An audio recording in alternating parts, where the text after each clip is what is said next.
Hello friends, आप देख रहे हैं आपका चैनल शेयर बाजार विद आयुष। और दोस्तों, बात करेंगे इस वीडियो के अंदर आईआरसीटीसी के बारे में। तो आईआरसीटीसी के निवेशकों के लिए झटका है, शेयर होल्डर्स के लिए झटका है, बिकॉज सरकार के द्वारा दोस्तों आईआरसीटीसी का ओएफएस अनाउंस कर दिया गया है।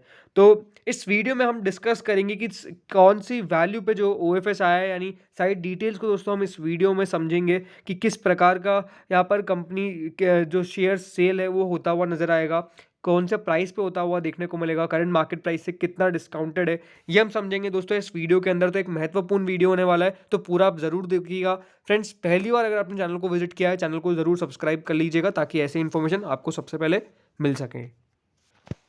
सो फ्रेंड्स, देखिए, आईआरसीटीसी के द्वारा जो प्रेस रिलीज की गई है गवर्नमेंट ऑफ इंडिया की तरफ से, जो मिनिस्ट्री ऑफ रेलवेज है, तो यहाँ पे आप समझ लीजिए, this notice is not for release publication. ये तो ठीक है, बट इंपॉर्टेंट क्या है कि जो इस ऑफर जो इस न्यू प्रेस रिलीज के अंदर हमको बताया गया वो यही है कि sale of equity shares through OFS, यानी ऑफर फॉर सेल दोस्तों यहाँ पे आपको देखने को मिलेगा जो किया जाने वाला है।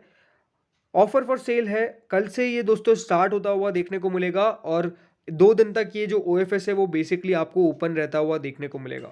अब दोस्तों, न्यूज़ क्या है ये हम समझ लेते हैं। जो ओएफएस की सारी डिटेल्स है, सबसे पहले इसको हम समझ लेते हैं कि क्या क्या यहाँ पर किया जा रहा है। तो दोस्तों, सरकार ने क्या बताया कि जो प्रमोटर है proposes to sell up to 2 crore equity shares of the company representing a 2.5% of the total issued and paid up equity. यानी दोस्तों, ये जो ओएफएस होने वाला है, इसमें जो सरकार है वो करीबन अपनी 2.5% हिस्सेदारी को बेचती हुई नजर आएगी। अब ये दोस्तों जो खबर है ये अपने आप में इंपॉर्टेंट है। On December 15th, T day for non retailers only, and on 16 December T+1 day for retail investors and for non retail investors. यानी कल दोस्तों बेसिकली आप मान के चलिए, जो इंस्टीट्यूशनल इन्वेस्टर्स है, जो बड़े इन्वेस्टर्स होते हैं, कल 15 दिसंबर को उनके लिए ओपन रहेगा और 16 दिसंबर को आम रिटेल इन्वेस्टर्स के लिए प्लस नॉन रिटेल इन्वेस्टर्स के लिए दोनों दिन ओपन रहेगा। तो ये बात इंपॉर्टेंट है कि 2.5% इक्विटी सेल होने वाली है और 15 दिसंबर एंड 16 दिसंबर ये 2 डेट है जब सरकार जो है वो ओएफएस लाएगी। और अगर हम डिटेल को आगे समझे तो यहाँ पर क्या बताया गया है, ये दोस्तों यहाँ पे बताया गया है कि अगर कोई ओवर सब्सक्रिप्शन ऑप्शन आ जाता है, and in the event of the over subscription option is exercise, the equity shares forming part of the base offer size and over subscription option will represent 5% of the total issued and paid up equity share capital, that is 4 crore equity shares. तो अगर over subscription आ जाता है तो वो 2.5 से 5% हो जाएगा offer for cell. ये भी दोस्तों सरकार ने बता दिया है। अब इंपॉर्टेंट बात कि कौन से वैल्यू पे दोस्तों ओएफएस जो है वो आता हुआ नजर आने वाला है, ये अपने आप में बहुत इंपॉर्टेंट है। लेकिन हाँ, उससे पहले ये भी एक इंपॉर्टेंट बात है कि अगर आप कंपनी के एम्प्लॉय हैं तो आपके लिए डिस्काउंट भी यहाँ पर रखा गया है, ये भी अपने आप में इंपॉर्टेंट है। और करीबन यहाँ पे जो डिस्काउंट है वो 5 लाख रुपीज़ तक का रखा गया है, ये दोस्तों बताया गया है। अब अगर हम और आगे दोस्तों बात करें, अब दोस्तों ओएफएस की फ्लोर प्राइस क्या रखी गई है, तो फ्लोर प्राइस दोस्तों जो ओएफएस की रखी गई है वो है 680 रुपीज़ पर इक्विटी शेयर। दोस्तों 680 रुपये, ये बात ध्यान रखिएगा, 680 रुपीज़ पे जो सरकार है वो अपना शेयर बेचती हुई नजर आएगी। यानी आज जो क्लोजिंग आई थी वो एग्जैक्ट आई थी 734 पे, 680 पे बेच रही है। इसका मतलब ये है कि 5 to 6% तक का डिस्काउंट सरकार देती हुई नजर आ रही है। और यहाँ पे आप कह सकते हैं जो डिस्काउंट है वो काफ़ी ठीक है, 54 रुपीज़ के आसपास का डिस्काउंट आपको देखने को मिलेगा जो सरकार बेच रही है। बट ये है कि हाँ, कल एक आपको ज़्यादा सेलिंग प्रेशर भी नज़र आ सकता है, बिकॉज ये अपना आप में ओएफएस जब भी आता है तो थोड़ा सा सेलिंग प्रेशर ज़्यादा ही होता है। एंड क्योंकि देखिए, जब इतने सारे शेयर्स एक साथ आपको जाते हुए नजर आएंगे तो ये आप खुद ही देख लीजिए कि स्टॉक की हालत क्या होने वाली है। तो कल का दिन बहुत महत्वपूर्ण होने वाला है। ओएफएस तो आने वाला था ही, इसमें टू बी ऑनेस्ट बहुत कुछ बड़ी बात नहीं थी, बिकॉज ये ऑन द कार्ड्स था। लगातार दोस्तों मीडिया रिपोर्ट्स आई रही थी कि आईआरसीटीसी, आरवीएनएल, आईआरएफसी, जो भी सरकारी कंपनीज में जो सरकार का थोड़ा सा एक्स्ट्रा स्टेक है और जो जितना स्टेक होना चाहिए उस स्टेक पे लाना पड़ेगा, तो उसके लिए ओएफएस इन कंपनीज का कभी भी आ सकता है। तो दोस्तों आईआरसीटीसी ने तो डेफिनेटली अपना खाता खोल लिया है ओएफएस लाके। अब मान के चलिए जो बाकी के कंपनीज है उनका भी ओएफएस कभी भी आ सकता है। तो ये इन्वेस्टर्स के लिए डेफिनेटली सतर्क रहने वाली बात है, बिकॉज अगर आपको पहले ही बेचना रहता है तो वो अपना आप में एक इंपॉर्टेंट बात है। बट ठीक है, कंपनी ओएफएस जो लेके आ रही है यहाँ पर मोस्टली देखा ये जाता है कि देखिए बहुत सारे केसेस देखे गए जब ओएफएस आए, जैसे एचएएल का ओएफएस आया था, उसके बाद एक बीडीएल का ओएफएस आया था। दोस्तों जब ओएफएस आए थे तो वो स्टॉक्स तो डेफिनेटली उस दिन तो गिरेंगे, बिकॉज ओएफएस का मतलब ही है कि सरकार डिस्काउंट में अपनी हिस्सेदारी बेच रही है। बट उसके बाद का दोस्तों जो मूव आया इन दोनों काउंटर्स के अंदर, वो आई थिंक फिनोमिनल था। मतलब शेयर्स जो है वो ऑलमोस्ट डबल से ज़्यादा आपको बढ़ते हुए देखने को मिल गए।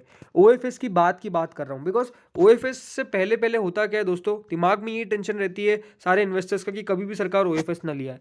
एक बार ओएफएस लाने के बाद डेफिनेटली कुछ समय तक ओएफएस नहीं आ सकता है, ठीक है। तो उस समय के लिए जो स्टॉक रहते हैं वो डेफिनेटली बढ़िया मूव करते हैं। एंड बीडीएल एचएएल में हमने यही देखा, वो पहले जो शेयर्स थे वो कभी मूव ही नहीं किए। बीडीएल अपनी जो आईपीओ की प्राइस बैंड था उससे ही नीचे ही ट्रेड करता था, यहाँ तक कि उसका प्राइस भी नहीं आया। लेकिन जब ओएफएस आया था तब वो ज़रूर थोड़ा सा आईपीओ के प्राइस के ऊपर निकल गया था, लेकिन उसमें जो ओएफएस आया फिर वो नीचे गया। पर उसके बाद दोस्तों जो छलांग लगाई बीडीएल ने वो बहुत बढ़िया थी। तो ये अपने आप में बहुत ज़रूरी है कि जो भी दोस्तों ओएफएस आता है उसको बहुत नेगेटिव तरीके से ना ले। हाँ, ज़रूर ये है कि कल एक स्टॉक के अंदर बड़ी गिरावट देख लेंगे। जिनको नहीं पता होगा न्यूज़, वो डेफिनेटली ये सोचने जाएंगे कि शेयर गिरा क्यों। तो गिरने का कारण यही है क्योंकि ओएफएस जो है वो आपको आता हुआ नजर आने वाला है कल आईआरसीटीसी का। आज दोस्तों अगर आप आईआरसीटीसी को देखेंगे तो बढ़िया कर रहा था। एंड लास्ट एक हफ्ते के अंदर स्टॉक जो है वो ऑलमोस्ट 2% के आसपास बढ़ा था। एक महीने में कोई खास मूव नहीं, 6 महीने में 17-18% स्टॉक जो है वो चल गया था। बट अब कल डाउन होने वाला है। कल स्टॉक जो है वो आपको 680 रुपीज़ के आसपास मिलने वाला है। एंड कल एक ठीक ठाक गिरावट जो है वो आपको नज़र आ जाएगी स्टॉक के अंदर। अब ये इंपॉर्टेंट है कि क्या कोई बाइंग हो सकती है, तो यही है कि देखिए स्टॉक तो डेफिनेटली आपको यहाँ पर डिस्काउंट पे मिलेगा। अच्छी बात क्या है कि इंस्टीट्यूशन जब पैसा आपको डालते हुए नजर आएंगे तो वो भी एक नाम आपको दिख जाएंगे कि हाँ बड़े कोई इंस्टीट्यूशन ने कहीं खरीदारी करी है, म्यूचुअल फंड्स के पास जाता हुआ नजर आएगा। तो ये एक पॉजिटिव साइन ही लेके चलिए। मैं आपको ये कहता हूँ कि ओएफएस को बहुत भी नेगेटिव तरीके से देखना नहीं चाहिए। ज़रूर वो एक दिन के लिए आपको दिखता है कि यार शेयर का प्राइस गिर गया, बट वो है कि अगर आपका थोड़ा सा व्यू लॉन्ग टर्म का है तो आई थिंक एक अपॉर्चुनिटी होती है टू ऐड ऑन। अगर आपको कंपनी के ऊपर भरोसा है, कंपनी आपको लगती है कि हाँ बढ़िया कर सकती है, देन डेफिनेटली यही मौका मिलता है जब स्टॉक के अंदर आपको एक डिस्काउंट मिल जाए। एंड डेफिनेटली फिर उसके लॉन्ग टर्म के लिए आपको एक अपना पर्सपेक्टिव बनाना पड़ता है, बिकॉज ये अपने आप में इंपॉर्टेंट है। सी अभी अगर आप सरकार की हिस्सेदारी देखेंगे आईआरसीटीसी के अंदर, तो आईआरसीटीसी के अंदर आप देखेंगे तो सरकार की हिस्सेदारी पहले से ही 67.40% है। अब 67.40% है तो इससे और कम होने वाली है। तो ये अपने आप में बहुत ज़रूरी है कि ये 67.4% से 2.5% कल कम हो जाएगी। ये बात अपने आप में इंपॉर्टेंट है। सरकार ने पहले ही देखिए एक बार 20% के सारी एक साथ कम कर दी थी। उसके बाद अगर आप देखेंगे तो कौन आया था, एफआईआईज आए थे जिन्होंने फिर खरीदारी करी, डीआईएज ने खरीदारी करी थी। तो कल हमको देखना होगा कि कौन से एफआईआईज डीआईएज खरीदारी करते हैं, कौन से बड़ा नाम जो है वो कल आपको पैसा डालता हुआ नजर आएगा। ये भी अपने आप में एक बहुत बड़ा इवेंट होने वाला है। बट ठीक है, कोई दिक्कत वाली बात नहीं है। Stock for a longer term मुझे लगता है कि बढ़िया ही रहता हुआ देखने को मिलेगा। तो इस वीडियो में दोस्तों इतना ही था।